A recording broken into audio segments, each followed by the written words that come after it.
Perkenalkan, nama saya Profesor Dr. Yohanes Ibrahim Kosasi SHMHUN. Saya pengampu mata kuliah Hukum Perusahaan. Pada hari ini kita akan membahas mengenai salah satu topik dari hukum perusahaan yang berkaitan dengan badan usaha yang bernama koperasi. Sehubungan untuk pembelajaran dalam level KKRI level 8 ini, maka lebih banyak mahasiswa yang akan melakukan diskusi menggali kasus permasalahan yang terjadi di dalam koperasi ini. Hari ini kita akan membahas kasus tentang koperasi simpan pinjam inti dana yang merupakan satu kasus yang secara viral terjadi di masyarakat, dan ini merupakan hal yang sangat menarik untuk mempelajari dari persepsi yuridis mengenai kaitannya dengan masalah kepengurusan, masalah kegiatan usaha, dan segala sesuatu yang berkaitan dengan koperasi ini. Oleh karenanya, pada kesempatan berikut ini, kami akan membahas kasus yang terjadi, dan ada satu kelompok dari mahasiswa yang akan menguraikan serta mempresentasikan mengenai permasalahan yang terjadi.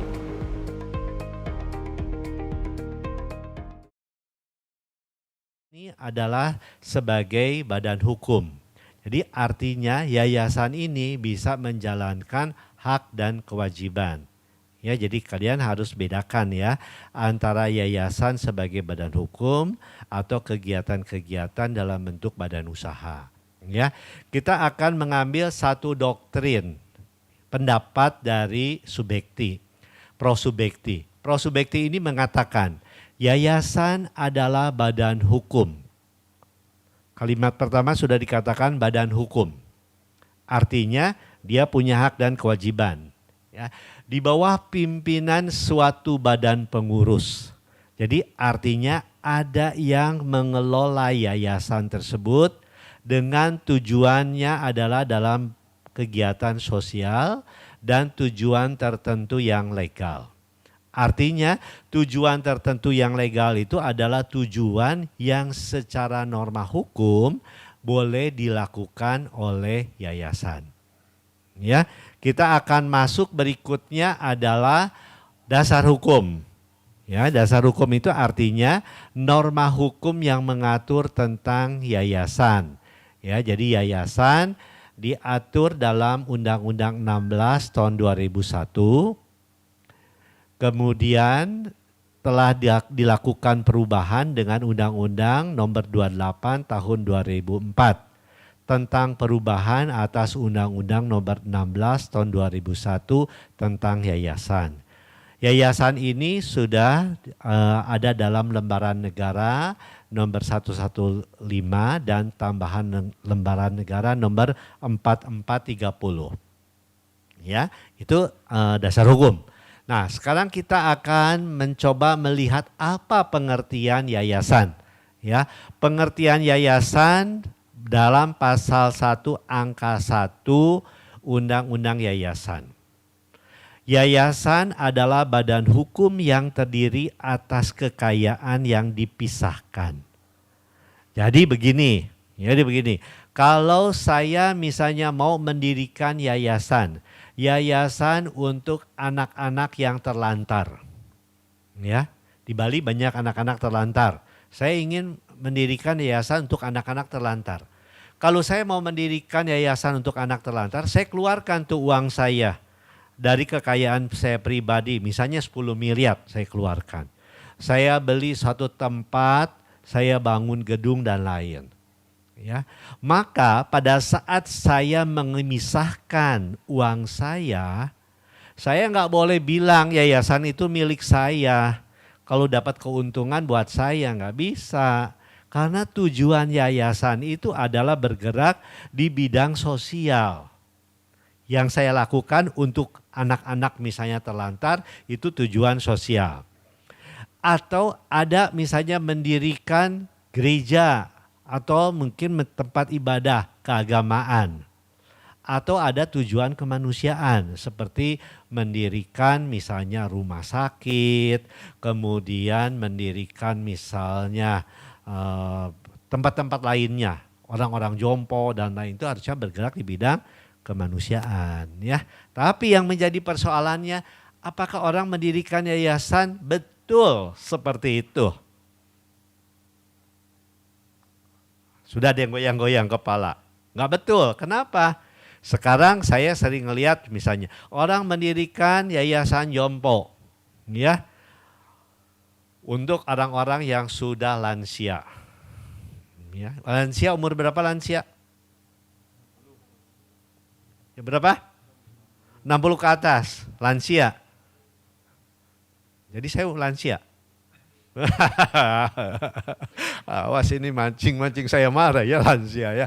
Enggak, lansia aja. Lansia itu ya pokoknya pada prinsipnya kalau orang merasa muda ya muda ya. Tapi kalau lansia ya memang sudah tua ya artinya. Nah lansia memang sekarang banyak orang yang sudah usia tertentu masuk ke rumah, istilahnya itu adalah rumah sebenarnya persahabatan. Kenapa? Kenapa ya?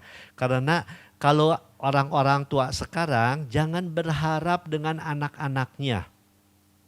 Ya, kalau dulu ya seingat saya orang tua saya mengatakan begini, banyak anak itu banyak rezeki, banyak yang ngurus nanti pada waktu tua. Kalau sekarang anak-anaknya bertemu orang tua setahun sekali juga susah. Ya, bertemu paling nanti kalau misalnya yang teman-teman yang mau merayakan misalnya Idul Fitri baru mudik pada waktu Lebaran, atau yang Kristen hari Natal baru datang. Sudah gitu pulang lagi anaknya. Ya, anaknya disimpan di rumah persahabatan, rumah jompo ya. Nah, persahabatan itu karena yang di rumah itu orang tua dengan orang tua, ya. Orang tua dengan orang tua. Jadi kata anak-anaknya begini, kalau orang tua saya tinggal di rumah jompo itu lebih bahagia. Kenapa? Banyak temennya. Kalau di rumah saya sendiri katanya, nanti mengasuh cucu, kasihan. Nah, tapi itu katanya anak tidak mau mengasuh orang tua ya Pak ya, hati-hati ya. Nah jadi kalau mendirikan misalnya seperti asrama, rumah jompo dan lain, harusnya pada waktu mendirikan yayasan itu betul dengan tujuan yang sama. Ya, saya pada waktu saya menjadi wakil rektor dulu ya, wakil rektor, kemudian saya diminta oleh yayasan kumpul dengan yayasan, kemudian berbincang-bincang dan lain, kemudian mengatakan begini, yayasan ini adalah milik A dan milik B, ada lembaganya disebutkan. Saya bilang begitu dibuat namanya yayasan Pak, mohon maaf itu nggak bisa milik lagi. Nggak bisa nanti sisa hasil usaha itu untuk lembaga A dan lembaga B. Tapi ini kenyataannya memang yang terjadi di masyarakat seperti itu ya. Jadi hati-hati kalian kalau bikin akte notaris ya. Orang banyak menggunakan yayasan untuk suatu kegiatan yang sebenarnya kegiatan itu kegiatan yang tidak sesuai ya. Cari uang dengan satu formula namanya yayasan. Ya. Yayasan menurut undang-undang yayasan adalah suatu badan hukum. Ini penekanannya suatu badan hukum. Ya. Wajib memenuhi kriteria dan persyaratan yang ditentukan oleh undang-undang. Jadi artinya yang jadi pertanyaan saya sekarang, norma hukumnya mana? Norma hukumnya mana yang mengatur yayasan? Norma hukumnya mana? Nah ini yang tadi disebutkan. Jadi undang-undang nomor 28 tahun 2014. 2000 berapa? Ya, 2004. Oke, nah itu ya. Oke, kita sekarang kriteria dari yayasan ya. Jadi kriteria dari yayasan, yayasan terdiri dari kekayaan yang dipisahkan. Tadi ya, sejumlah uang tertentu. Kekayaan itu diperuntukkan untuk tujuan yayasan. Tujuannya ada di bidang sosial, keagamaan, satu lagi kemanusiaan. Ya. Yang ketiga, Oh udah betul. Yayasan tidak punya anggota. Ya, jadi yang ada di yayasan itu adalah pembina, pengurus, dan pengawas. Ini bisa ganti-ganti terus orangnya, ya. Nah, kita lihat lagi. Status dari yayasan sebagai badan hukum, ya, di mana pendirian yayasan harus mendapatkan pengesahan dari Menteri Kehakiman dan HAM. Jadi sama ya, seperti badan-badan hukum lainnya harus mendapatkan persetujuan dari Menteri Hukum dan HAM. Coba badan-badan hukum lainnya jadi apa saja yang dimaksud badan hukum? Selain yayasan ada apa lagi? PT ada apa lagi? Hah? Koperasi apa lagi? Apa lagi? Koperasi, yayasan, PT apa lagi? Bukan. Apa? Perkumpulan. Tapi sekarang perkumpulan sudah hampir nggak ada. Saya tanya, Ikatan Notaris Indonesia badan hukum bukan? Ini calon notaris. Badan hukum bukan, Pak? Bukan. Badan hukum, Pak. Badan hukum, perkumpulan bentuknya. Ya, nanti Bapak di PHK loh, Pak. Belum di PHK, nggak diangkat nanti jadi notaris ya. Oke, kita lanjut. Maksud dan tujuan yayasan. Maksud dan tujuan yayasan harus memenuhi ketentuan. Ya, mencapai tujuan di bidang sosial, agama, kemanusiaan. Oke ya, satu ya.